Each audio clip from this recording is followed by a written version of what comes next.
Hello everyone. आज मी बोलणार आहे जो प्रश्न मला पुरुषांकडनं स्पेशली येतो, जे नवीन बाबा बनलेत किंवा हे फर्स्ट चाइल्ड असेल, सेकंड असेल, थर्ड असेल, डझंट मॅटर, पण हा प्रश्न हा मोस्टली पुरुषांकडनं येतो. तो म्हणजे असा येतो प्रश्न की मॅम माझी जी वाईफ आहे ती खूप चिडचिड करते. पोस्ट डिलिव्हरीनंतरचा भाग आहे हा.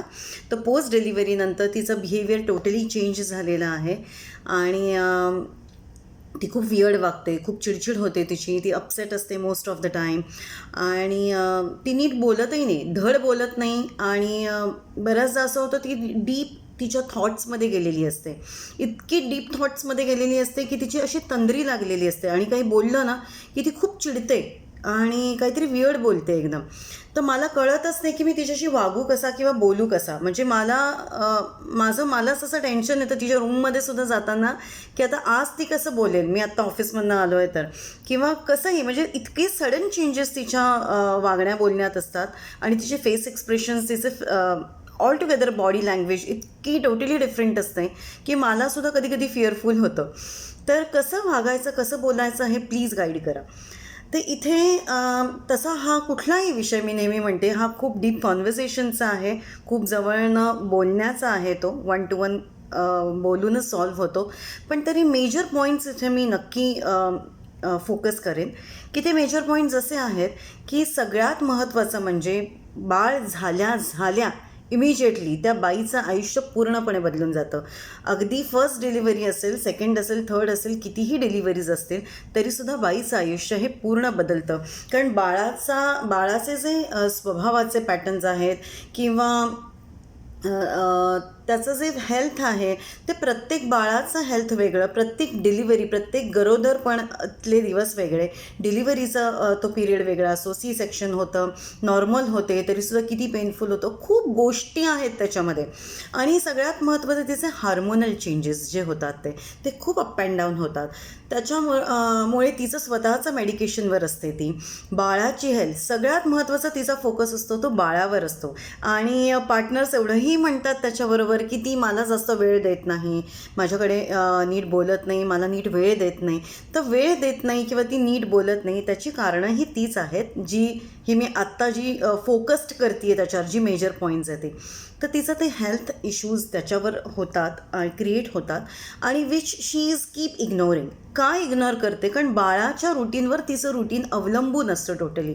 बाळाचं स्लीप पॅटर्न असतं, फूड म्हणजे जरी बाळ फूड डायरेक्टली गल्प करत नसलं, जरी खात नसलं तरीसुद्धा आईवर डिपेंड असतं आणि आई स्वतःच्या हेल्थकडे दुर्लक्ष करते कारण ती थोडीशी घाबरलेली असते, ती कन्फ्युज्ड असते. इवन दो घरात पेरेंट्स आहेत, इवन दो तुमचे पेरेंट्स आहेत, मोठे आहेत, मेड्स आहेत, तरीसुद्धा कुठेतरी ते कन्फ्युजन असतं, काही गोष्टी असतात. आणि खरं सांगायचं तर या वेळेला मात्र ती पार्टनरशिप तुमची 50-50 पार्टनरशिप म्हणतो ना की तुम्ही टुगेदर यावर या दिवसांमध्ये असावा अशी तिची खूप इच्छा असते. कारण she is seeking for mental health, emotional health as well as physical health. आता फिजिकल हेल्थ जेव्हा मी म्हणते तेव्हा बरीच लोक रॉंग अर्थ काढतात. कारण या गोष्टीसुद्धा मी मागे बोललेली आठवते मला किंवा मी पुढेही कधीतरी बोलेन बोलता बोलता. पण फिजिकल हेल्थचा अर्थ असा नाही आहे किंवा फिजिकल इंटिमसी हा अर्थ होत नाही. फिजिकल इंटिमसीसाठी पोस्ट डिलिव्हरीज नंतर मात्र डॉक्टरच्या सल्ल्याशिवाय जायचंच नसतं. दुसरी गोष्ट, माझा फिजिकल हेल्थचा अर्थ असा आहे की हग युअर पार्टनर डेली. जेवढ्या वेळा तुम्हाला हग करता येईल, तिला जवळ घेता येईल, तिला टाईट हग करता येईल, किस करता येईल, तिथे प्लीज तिला तसा तो स्पर्श द्या, प्रेमाचा स्पर्श द्या. आणि त्या स्पर्शातनं तिला कळतं की तो मायेने जवळ घेतोय, काळजीने जवळ घेतोय, तो बरोबर आहे, माझ्या या सगळ्या स्टेजेसमध्ये तो माझ्याबरोबर आहे, तो मला समजू शकतोय आणि तो मला समजतोय, तो मला हेल्प करतोय सगळ्या बाजूने.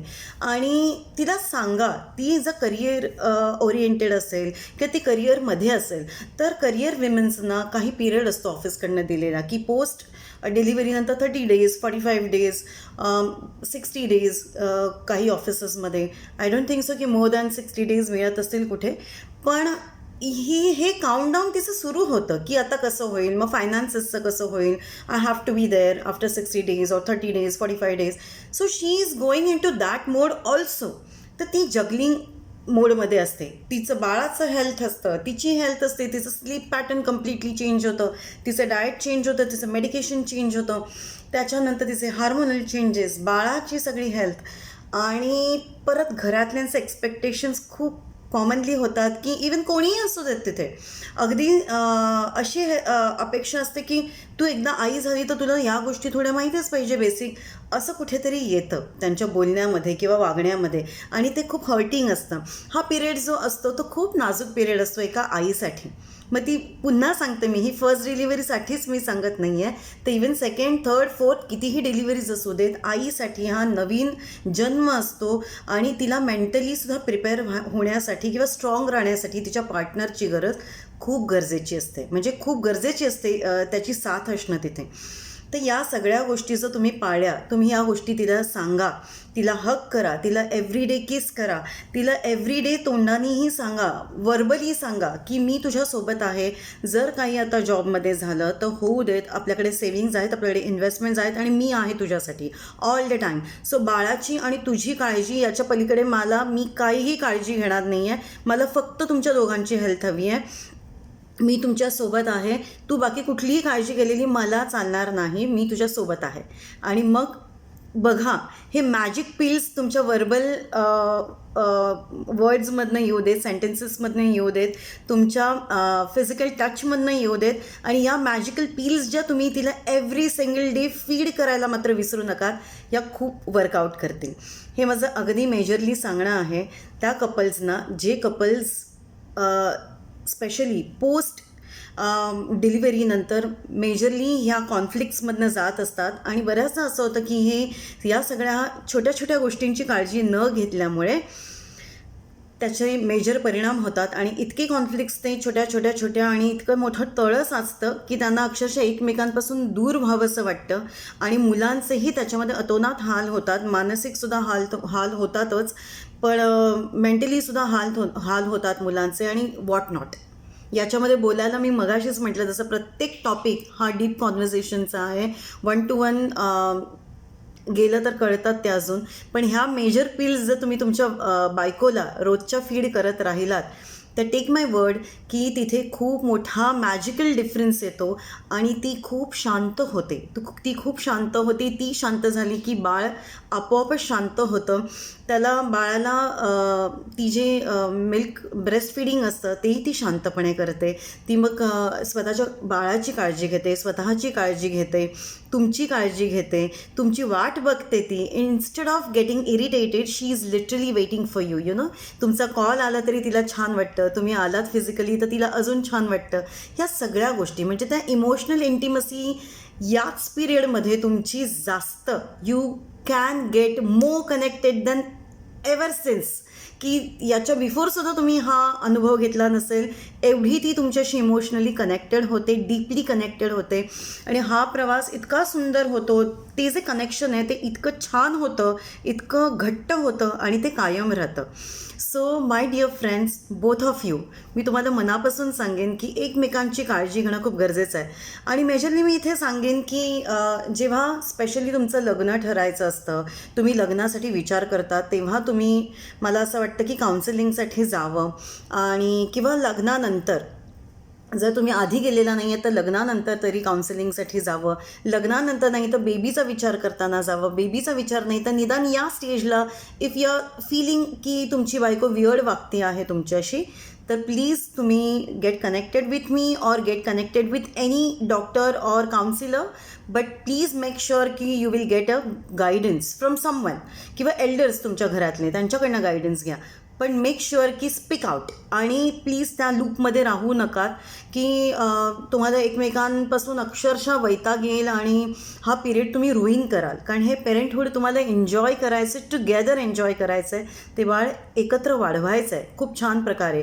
कारण that baby is getting that vibes, literally that vibes. कारण आई ब्रेस्ट फीडिंग करते, आई कंटिन्युअस त्या बाळाजवळ असते, तर आईची जी काळजी आहे ती ऑटोमॅटिकली बाळापर्यंत पोचते आणि बाळाच्या मेंटल हेल्थवर कुठेतरी तो परिणाम नक्की होतो. Just write in my words आणि तुम्ही कोणालाही हे विचारू शकता. So instead of going for or ruining those days, those beautiful days rather to instead of making that memorable, तुम्ही रुईन करतायत ते days. So don't go for it my dear friends. आणि seek the help or ask for help. आणि त्याच्यासाठी कुठेही लाज बाळगू नका. कोणी जर काही टीज करत असेल तर just ignore that person and go to next. But seek that help and guidance from someone. आणि तुम्हाला जर माझ्याकडनं गायडन्स हवं असेल आणि मोर डिटेल्स हवे असतील, मोर क्लॅरिटी हवी असेल तर definitely I am there for you. आणि पिंग करा मला व्हॉट्सअपवर to get a clarity call totally free. आणि take my appointment. I will see you there. And love you all. आणि प्लीज तुमच्या स्वतःची काळजी घ्या, तुमच्या वाईफची काळजी घ्या आणि बाळाची काळजी घ्या आणि पेरेंटहूड पूर्णपणे एन्जॉय करा. Thank you so much.